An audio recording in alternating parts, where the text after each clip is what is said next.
തമ്പുരാനെ, വിശുദ്ധ കുരിശിൻ്റെ അടയാളത്താലെ ഞങ്ങളുടെ ശത്രുക്കളിൽ നിന്നും ഞങ്ങളെ രക്ഷിക്കുക. തമ്പുരാനെ, പിതാവിൻ്റെയും പുത്രൻ്റെയും പരിശുദ്ധാത്മാവിൻ്റെയും നാമത്തിൽ ആമേൻ.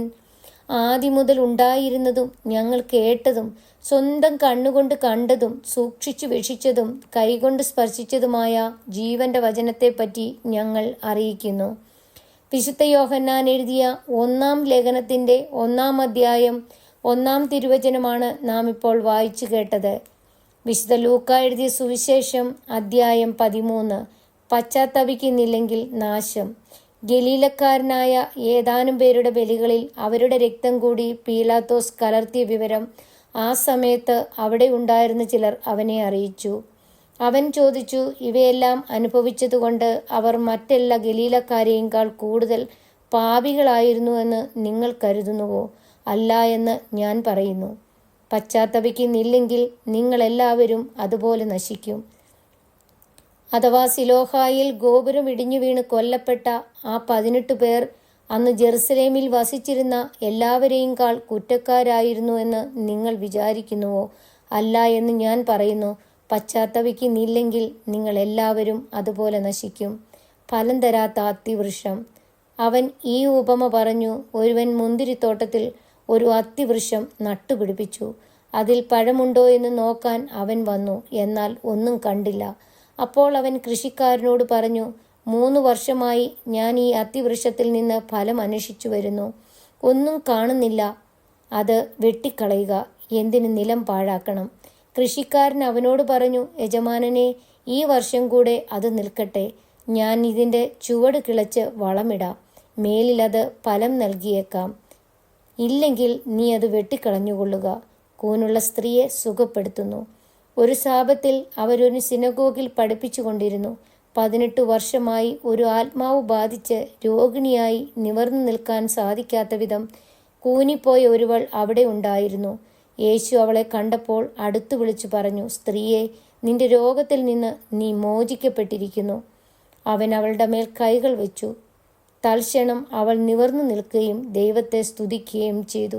യേശു സാപത്തിൽ രോഗം സുഖപ്പെടുത്തിയതിൽ കോപിച്ച് സിനഗോഗ് അധികാരി ജനങ്ങളോട് പറഞ്ഞു, ജോലി ചെയ്യാവുന്ന 6 ദിവസങ്ങൾ ഉണ്ട്.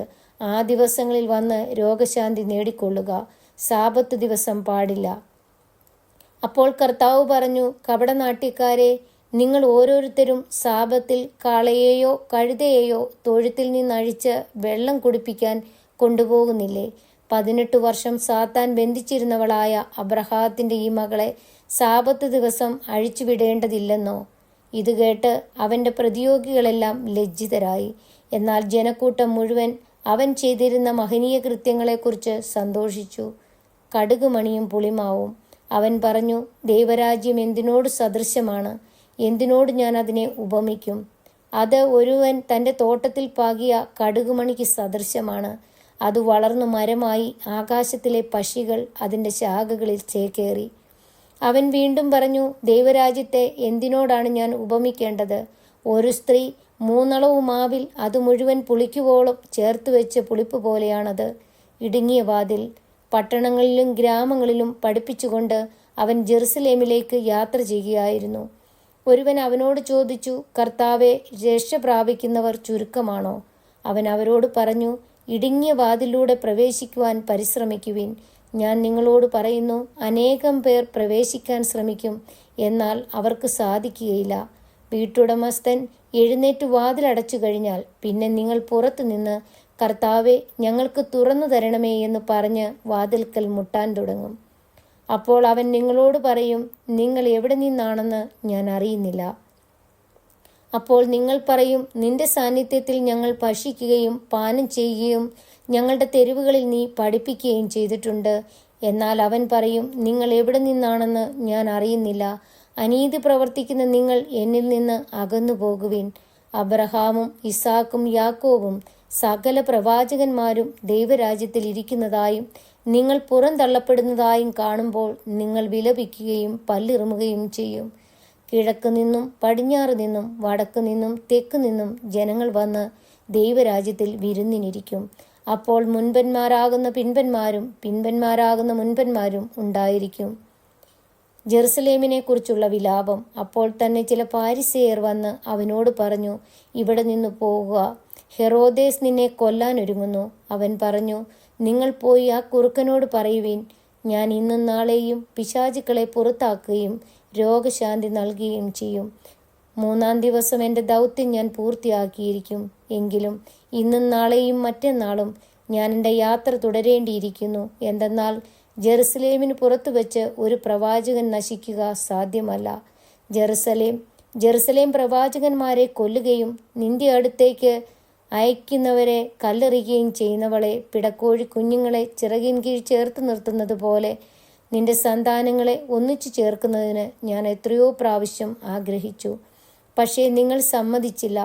ഇതാ നിങ്ങളുടെ ഭവനം പരിത്യക്തമായിരിക്കുന്നു. ഞാൻ നിങ്ങളോട് പറയുന്നു, കർത്താവിൻ്റെ നാമത്തിൽ വരുന്നവൻ അനുഗ്രഹീതൻ എന്ന് നിങ്ങൾ പറയുന്നതുവരെ നിങ്ങൾ എന്നെ കാണുകയില്ല. ലൂക്കായുടെ സുവിശേഷം അധ്യായം 14. മഹോദര രോഗിയെ സുഖപ്പെടുത്തുന്നു. ഒരു സാപത്തിൽ അവൻ ഫരിസേയ പ്രമാണികളിൽ ഒരുവന്റെ വീട്ടിൽ ഭക്ഷണത്തിനു പോയി. അവർ അവനെ ശ്രദ്ധിച്ചു കൊണ്ടിരുന്നു. അവിടെ ഒരു മഹോദര രോഗി ഉണ്ടായിരുന്നു. യേശു നിയമജ്ഞരോടും ഫരിസേയരോടുമായി ചോദിച്ചു, സാപത്തിൽ രോഗശാന്തി നൽകുന്നത് അനുവദനീയമോ അല്ലയോ? അവർ നിശബ്ദരായിരുന്നു. യേശു അവനെ അടുത്തു വിളിച്ച് സുഖപ്പെടുത്തി അയച്ചു. അനന്തരം അവൻ അവരോട് ചോദിച്ചു, സാപത്തിൽ തൻ്റെ പുത്രനോ കാളയോ കിണറ്റിൽ വീണാൽ അവൻ പിടിച്ചു കയറ്റാത്തവനായി നിങ്ങളിൽ ആരുണ്ട്? മറുപടി പറയാൻ അവർക്ക് കഴിഞ്ഞില്ല. അതിഥിക്കും ആതിഥേയനും ഉപദേശം. ക്ഷണിക്കപ്പെട്ടവർ പ്രമുഖ സ്ഥാനങ്ങൾ തിരഞ്ഞെടുക്കുന്നത് കണ്ടപ്പോൾ അവൻ അവരോട് ഒരു ഉപമ പറഞ്ഞു. ആരെങ്കിലും എന്നെ ഒരു കല്യാണ വിരുന്നിന് ക്ഷണിച്ചാൽ പ്രമുഖ സ്ഥാനത്ത് കയറിയിരിക്കരുത്. ഒരുപക്ഷെ നിന്നേക്കാൾ ബഹുമാന്യനായി ഒരാളെ അവൻ ക്ഷണിച്ചിട്ടുണ്ടായിരിക്കും. നിങ്ങളെ 2 പേരെയും ക്ഷണിച്ചവൻ വന്ന് അവന് സ്ഥലം കൊടുക്കുക എന്ന് നിന്നോട് പറയും. അപ്പോൾ ലജ്ജിച്ച് അവസാനത്തെ സ്ഥാനത്ത് പോയി ഇരിക്കും. അതുകൊണ്ട് നീ വിരുന്നിന് ക്ഷണിക്കപ്പെടുമ്പോൾ അവസാനത്തെ സ്ഥാനത്ത് പോയി ഇരിക്കുക. ആതിഥേയൻ വന്ന് നിന്നോട്, സ്നേഹിത, മുന്നോട്ട് കയറിയിരിക്കുക എന്ന് പറയും. അപ്പോൾ നിന്നോടുകൂടെ ഭക്ഷണത്തിനിരിക്കുന്ന സകലരുടെയും മുമ്പാകെ നിനക്ക് മഹത്വമുണ്ടാകും. തന്നെ തന്നെ ഉയർത്തുന്നവൻ താഴ്ത്തപ്പെടും, തന്നെ തന്നെ താഴ്ത്തുന്നവൻ ഉയർത്തപ്പെടും. തന്നെ ക്ഷണിച്ചവനോടും അവൻ പറഞ്ഞു, നീ ഒരു സദ്യയോ അത്താഴ വിരുന്നോ കൊടുക്കുമ്പോൾ നിന്റെ സ്നേഹിതരെയോ സഹോദരരെയോ ബന്ധുക്കളെയോ ധനികരായ അയൽക്കാരെയോ വിളിക്കരുത്. ഒരുപക്ഷെ അവർ നിന്നെ പകരം ക്ഷണിക്കുകയും അത് നിനക്ക് പ്രതിഫലമാവുകയും ചെയ്യും. എന്നാൽ നീ സദ്യ നടത്തുമ്പോൾ ദരിദ്രർ, വികലാംഗർ, മുടന്തർ, കുരുടർ എന്നിവരെ ക്ഷണിക്കുക. അപ്പോൾ നീ ഭാഗ്യവാനായിരിക്കും. എന്തെന്നാൽ പകരം നൽകാൻ അവരുടെ പക്കൽ ഒന്നുമില്ല. നീതിമാന്മാരുടെ പുനരുദ്ധാനത്തിൽ നിനക്ക് പ്രതിഫലം ലഭിക്കും. വിരുന്നിൻ്റെ ഉപമ. അവനോടുകൂടെ ഭക്ഷണത്തിനിരുന്നവരിൽ ഒരുവൻ ഇത് കേട്ടിട്ട് അവനോട് പറഞ്ഞു, ദൈവരാജ്യത്തിൽ അപ്പം ഭക്ഷിക്കുന്നവൻ ഭാഗ്യവാൻ. അപ്പോൾ യേശു അവനോട് പറഞ്ഞു, ഒരുവൻ ഒരിക്കൽ ഒരു വലിയ സദ്യ ഒരുക്കി വളരെ പേരെ ക്ഷണിക്കുകയും ചെയ്തു. സദ്യയ്ക്ക് സമയമായപ്പോൾ അവൻ ദാസനെ അയച്ചു, ക്ഷണിക്കപ്പെട്ടവരെ അറിയിച്ചു, വരുവിനെല്ലാം തയ്യാറായിരിക്കുന്നു. എന്നാൽ അവരെല്ലാവരും ഒന്നുപോലെ ഒഴികഴിവ് പറയാൻ തുടങ്ങി. ഒന്നാമൻ പറഞ്ഞു, ഞാൻ ഒരു വയൽ വാങ്ങി അത് പോയി കാണേണ്ടിയിരിക്കുന്നു, എന്നെ ഒഴിവാക്കണമെന്ന് ഞാൻ അപേക്ഷിക്കുന്നു. മറ്റൊരുവൻ പറഞ്ഞു, ഞാൻ 5 ജോഡി കാളകളെ വാങ്ങി അവയെ പരീക്ഷിച്ചു നോക്കുവാൻ പോകുന്നു, എനിക്ക് ഒഴിവ് തരണമെന്ന് അപേക്ഷിക്കുന്നു. മൂന്നാമതൊരുവൻ പറഞ്ഞു, എൻ്റെ വിവാഹം കഴിഞ്ഞതേയുള്ളൂ, അതിനാൽ എനിക്ക് വരാൻ നിവൃത്തിയില്ല. ആ ദാസൻ തിരിച്ചു വന്ന് യജമാനെ വിവരം ധരിപ്പിച്ചു. ഗൃഹനാഥൻ കോപിച്ച് ദാസനോട് പറഞ്ഞു, നീ വേഗം പട്ടണത്തിൻ്റെ തെരുവുകളിലും ഊടുവഴികളിലും ചെന്ന് ദരിദ്രരെയും വികലാംഗരെയും കുരുടരെയും മുടന്തരെയും ഇവിടെ കൂട്ടിക്കൊണ്ടുവരിക. അനന്തരം ആ ദാസൻ പറഞ്ഞു, യജമാനെ, നീ കൽപ്പിച്ചതുപോലെ ഞാൻ ചെയ്തു, ഇനിയും സ്ഥലമുണ്ട്. യജമാനൻ ദാസനോട് പറഞ്ഞു, നീ പെരുവഴിയിലും ഇടവഴിയിലും ചെന്ന് എൻ്റെ വീട് നിറയുവോളം ആളുകൾ അകത്തേക്ക് വരുവാൻ നിർബന്ധിക്കുക. എന്തെന്നാൽ ക്ഷണിക്കപ്പെട്ടവരിൽ ഒരുവനും എൻ്റെ വിരുന്ന് ആസ്വദിക്കുകയില്ല എന്ന് ഞാൻ നിങ്ങളോട് പറയുന്നു. ശിഷ്യത്വത്തിൻ്റെ വില. വലിയ ജനക്കൂട്ടങ്ങൾ അവൻ്റെ അടുത്ത് വന്നു. അവൻ തിരിഞ്ഞവരോട് പറഞ്ഞു, സ്വന്തം പിതാവിനെയും മാതാവിനെയും ഭാര്യയെയും മക്കളെയും സഹോദരന്മാരെയും സഹോദരിമാരെയും എന്നല്ല, സ്വജീവനെ തന്നെയും വെറുക്കാതെ എൻ്റെ അടുത്ത് വരുന്ന ആർക്കും എൻ്റെ ശിഷ്യരായിരിക്കുവാൻ സാധിക്കുകയില്ല. സ്വന്തം കുരിശു വഹിക്കാതെ എൻ്റെ പിന്നാലെ വരുന്നവന് എൻ്റെ ശിഷ്യനായിരിക്കുവാൻ കഴിയുകയില്ല. ഗോപുരം പണിയാൻ ഇച്ഛിക്കുമ്പോൾ അത് പൂർത്തിയാക്കാൻ വേണ്ട വക തനിക്കുണ്ടോ എന്ന് അതിൻ്റെ ചെലവാദ്യമേ തന്നെ കണക്കുകൂട്ടി നോക്കാത്തവൻ നിങ്ങളിൽ ആരുണ്ട്? അങ്ങനെ ചെയ്യുന്നില്ലെങ്കിൽ അടിത്തറ കെട്ടിക്കഴിഞ്ഞ് പണി മുഴുവനാക്കാൻ കഴിയാതെ വരുമ്പോൾ കാണുന്നവരെല്ലാം അവനെ ആക്ഷേപിക്കും. അവർ പറയും, ഈ മനുഷ്യൻ പണി ആരംഭിച്ചു, പക്ഷേ പൂർത്തിയാക്കാൻ കഴിഞ്ഞില്ല. അല്ലെങ്കിൽ 10,000 ഭടന്മാരോടുകൂടെ തനിക്കെതിരെ വരുന്നവനെ 10,000 കൊണ്ട് നേരിടാൻ സാധിക്കുമോ എന്ന് ആദ്യമേ ആലോചിക്കാതെ മറ്റൊരു രാജാവിനോട് യുദ്ധത്തിന് പോകുന്ന ഏതു രാജാവാണുള്ളത്? അത് സാധ്യമല്ലെങ്കിൽ അവൻ ദൂരത്തായിരിക്കുമ്പോൾ തന്നെ ദൂതന്മാരെ അയച്ച് സമാധാനത്തിന് അപേക്ഷിക്കും. അതുപോലെ തനിക്കുള്ളതെല്ലാം ഉപേക്ഷിക്കാതെ നിങ്ങളിൽ ആർക്കും എന്നെ ശിഷ്യനാവുക സാധ്യമല്ല. ഉപ്പ് നല്ലത് തന്നെ, എന്നാൽ ഉറകെട്ടു പോയാൽ അതിനെങ്ങനെ ഉറകൂട്ടും? മണ്ണിനോ വളത്തിനോ അത് ഉപകരിക്കുകയില്ല. ആളുകൾ അത് പുറത്തെറിഞ്ഞു കളയും. കേൾക്കാൻ ചെവിയുള്ളവൻ കേൾക്കട്ടെ. ലൂക്കായുടെ സുവിശേഷം അധ്യായം 15. കാണാതായ ആടിൻ്റെ ഉപമ. ചുങ്കക്കാരും പാപികളുമെല്ലാം അവൻ്റെ വാക്കുകൾ കേൾക്കാൻ അടുത്തു വന്നുകൊണ്ടിരുന്നു. ഫരിസേയരും നിയമജ്ഞരും പിറുപിറുത്തു, അവൻ പാപികളെ സ്വീകരിക്കുകയും അവരോടുകൂടെ ഭക്ഷണം കഴിക്കുകയും ചെയ്യുന്നു. അവൻ അവരോട് ഈ ഉപമ പറഞ്ഞു, നിങ്ങളിൽ ആരാണ് തനിക്ക് 100 ആടുകൾ ഉണ്ടായിരിക്കെ അവയിലൊന്ന് നഷ്ടപ്പെട്ടാൽ 99നെയും മരുഭൂമിയിൽ വിട്ടിട്ട് നഷ്ടപ്പെട്ടതിനെ കണ്ടുകിട്ടുവോളം തേടിപ്പോകാത്തത്? കണ്ടുകിട്ടുമ്പോൾ സന്തോഷിച്ചതിനെ തോളിലേറ്റുന്നു. വീട്ടിലെത്തുമ്പോൾ അവൻ കൂട്ടുകാരെയും അയൽവാസികളെയും വിളിച്ചുകൂട്ടി പറയും, നിങ്ങൾ എന്നോട് കൂടെ സന്തോഷിക്കുവിൻ, എൻ്റെ നഷ്ടപ്പെട്ട ആടിനെ കണ്ടുകിട്ടിയിരിക്കുന്നു. അതുപോലെ തന്നെ അനുതാപം ആവശ്യമില്ലാത്ത 99 നീതിമാന്മാരെക്കുറിച്ച് എന്നതിനേക്കാൾ അനുതപിക്കുന്ന ഒരു പാപിയെക്കുറിച്ച് സ്വർഗത്തിൽ കൂടുതൽ സന്തോഷമുണ്ടാകുമെന്ന് ഞാൻ നിങ്ങളോട് പറയുന്നു. കാണാതായ നാണയത്തിൻ്റെ ഉപമ. ഏതു സ്ത്രീയാണ് തനിക്ക് 10 നാണയം ഉണ്ടായിരിക്കെ അതിലൊന്ന് നഷ്ടപ്പെട്ടാൽ വിളക്ക് കൊളുത്തി വീടടിച്ചുവാരി അത് കണ്ടുകിട്ടുവോളം ഉത്സാഹത്തോടെ അന്വേഷിക്കാത്തത്? കണ്ടുകിട്ടുമ്പോൾ അവൾ കൂട്ടുകാരെയും അയൽവാസികളെയും വിളിച്ചുകൂട്ടി പറയും, എന്നോടുകൂടെ സന്തോഷിക്കുവിൻ, എൻ്റെ നഷ്ടപ്പെട്ട നാണയം വീണ്ടു കിട്ടിയിരിക്കുന്നു. അതുപോലെ തന്നെ അനുതപിക്കുന്ന ഒരു പാപിയെക്കുറിച്ച് ദൈവത്തിൻ്റെ ദൂതന്മാരുടെ മുമ്പിൽ സന്തോഷമുണ്ടാകുമെന്ന് ഞാൻ നിങ്ങളോട് പറയുന്നു. ധൂർത്തപുത്രൻ്റെ ഉപമ. അവൻ പറഞ്ഞു, ഒരു മനുഷ്യന് 2 പുത്രന്മാരുണ്ടായിരുന്നു. ഇളയവൻ പിതാവിനോട് പറഞ്ഞു, പിതാവേ, സ്വത്തിൽ എൻ്റെ ഓഹരി എനിക്ക് തരിക. അവൻ സ്വത്ത് അവർക്കായി ഭാഗിച്ചു. ഏറെ താമസിയാതെ ഇളയ മകൻ എല്ലാം ശേഖരിച്ചുകൊണ്ട് ദൂരദേശത്ത് പോയി. അവിടെ ധൂർത്തനായി ജീവിച്ച് സ്വത്ത് നശിപ്പിച്ചു കളഞ്ഞു. അവനെല്ലാം ചെലവഴിച്ചു കഴിഞ്ഞപ്പോൾ ആ ദേശത്ത് ഒരു കഠിന ക്ഷാമമുണ്ടാവുകയും അവൻ ഞെരുക്കത്തിലാവുകയും ചെയ്തു. അവൻ ആ ദേശത്തെ ഒരു പൗരൻ്റെ അടുത്ത് അഭയം തേടി. അയാൾ അവനെ പന്നികളെ മേയ്ക്കാൻ വയലിലേക്ക് അയച്ചു. പന്നി തിന്നിരുന്ന തവിടെങ്കിലും കൊണ്ട് വയറ് നിറയ്ക്കാൻ അവൻ ആശിച്ചു. പക്ഷേ ആരും അവന് കൊടുത്തില്ല. അപ്പോൾ അവന് സുബോധമുണ്ടായി. അവൻ പറഞ്ഞു, എൻ്റെ പിതാവിൻ്റെ എത്രയോ ദാസന്മാർ സുഭിക്ഷമായി ഭക്ഷണം കഴിക്കുന്നു, ഞാനോ ഇവിടെ വിശന്നു മരിക്കുന്നു. ഞാൻ എഴുന്നേറ്റ് എൻ്റെ പിതാവിൻ്റെ അടുത്തേക്ക് പോകും. ഞാൻ അവനോട് പറയും, പിതാവേ, സ്വർഗത്തിനെതിരായും നിന്റെ മുമ്പിലും ഞാൻ പാപം ചെയ്തു. നിന്റെ പുത്രൻ എന്ന് വിളിക്കപ്പെടാൻ ഞാൻ ഇനി യോഗ്യനല്ല. നിന്റെ ദാസരിൽ ഒരുവനായി എന്നെ സ്വീകരിക്കണമേ. അവൻ എഴുന്നേറ്റ് പിതാവിൻ്റെ അടുത്തേക്ക് ചെന്നു. ദൂരെ വെച്ച് തന്നെ പിതാവ് അവനെ കണ്ടു. അവൻ മനസ്സലിഞ്ഞോടിച്ചെന്ന് അവനെ കെട്ടിപ്പിടിച്ച് ചുംബിച്ചു. മകൻ പറഞ്ഞു, പിതാവേ, സ്വർഗത്തിനെതിരായി നിന്റെ മുമ്പിലും ഞാൻ പാപം ചെയ്തു. നിന്റെ പുത്രൻ എന്ന് വിളിക്കപ്പെടാൻ ഞാൻ ഇനി യോഗ്യനല്ല. പിതാവാകട്ടെ തൻ്റെ ദാസനോട് പറഞ്ഞു, ഉടനെ മേൽത്തരം വസ്ത്രം കൊണ്ടുവന്ന് അവനെ ധരിപ്പിക്കുവിൻ. അവൻ്റെ കയ്യിൽ മോതിരവും കാലിൽ ചെരുപ്പും അണിയിക്കുവിൻ. കൊഴുത്ത കാളക്കുട്ടിയെ കൊണ്ടുവന്ന് കൊല്ലുവിൻ. നമുക്ക് ഭക്ഷിച്ച് ആഹ്ലാദിക്കാം. എൻ്റെ ഈ മകൻ മൃതനായിരുന്നു, അവനിതാ വീണ്ടും ജീവിക്കുന്നു. അവൻ നഷ്ടപ്പെട്ടിരുന്നു, ഇപ്പോൾ വീണ്ടു കിട്ടിയിരിക്കുന്നു. അവർ ആഹ്ലാദിക്കാൻ തുടങ്ങി. അവൻ്റെ മൂത്ത മകൻ വയലിലായിരുന്നു.